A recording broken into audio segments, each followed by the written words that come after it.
தமிழகத்துல மட்டும் இல்லாம தமிழகத்தை தாண்டியும் என்னென்ன விஷயங்கள் நடக்குது அப்படின்றது அப்பப்போ உங்களுக்கு நியூஸ் கிளிப்ஸ் கொண்டு வந்துட்டே தான் இருக்கு. அந்த வகையில இன்னைக்கு ஒரு 3 வீடியோ எங்க கையில சிக்கி இருக்குங்க. ஒன்னு, ஜெய்ப்பூர்ல இருக்கிற ஒரு இன்ஜினியரிங் காலேஜ்ல ஒரு ஆனுவல் டே ஃபங்க்ஷன் முடிஞ்சதுக்கு அப்புறமா நிறைய ஸ்டூடெண்ட்ஸ் அவங்களோட ஹாஸ்டலுக்கு போறதுக்காக முயற்சி பண்ணும்போது ஒரு பில்டிங்ல இருந்த ஒரு ரெயிலிங் அது இடிஞ்சு விழுந்து இன்ஜினியரிங் ஸ்டூடெண்ட்ஸ் காயப்பட்டிருக்காங்க. அந்த ஒரு வீடியோ முதல்ல உங்களோட பார்வைக்காக.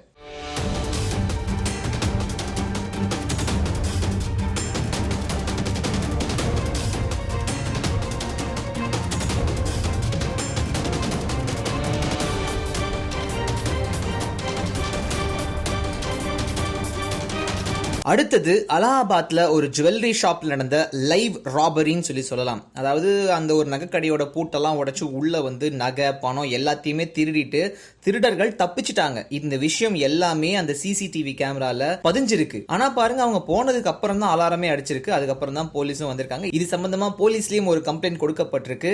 இது சம்பந்தமா விசாரணையும் நடந்துட்டு இருக்குன்னு சொல்லியிருக்காங்க. சிசிடிவி கேமரா வைங்கன்னு சொல்றாங்க. சரி, வச்சும் இப்படி திருடு போயிருக்குன்னா என்ன பண்றதுன்னு சொல்லிட்டு இப்போ இந்த கடையோட ஓனர் யோசிச்சுட்டு இருக்காருங்க.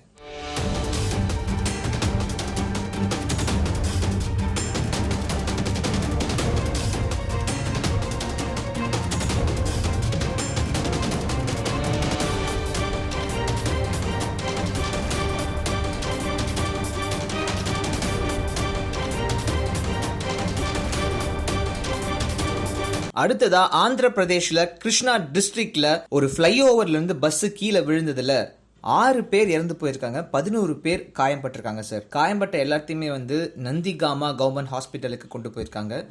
அது பத்தின காட்சிகள் உங்களுக்காக.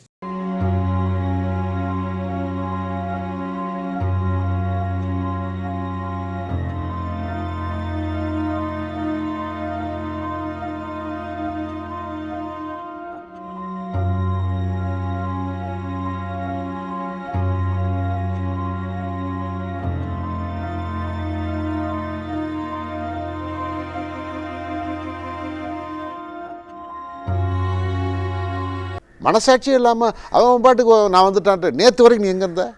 தீபாவை கேட்குறேன், தீபக்கு கேட்குறேன், நீங்கள் என்ன செஞ்சீங்க? இன்றைக்கி வந்த உடனே நாங்கள் இந்த இவரை ஏற்றுக்கொள்வோம் அவரை ஏற்றுக்கொள்ளணும். இவரை யார் ஏற்றுக்கொள்வது, இவரை யார் ஏற்றுக்கொள்ளக்கூடாது என்பது மக்கள் முடிவு செய்ய வேண்டியது.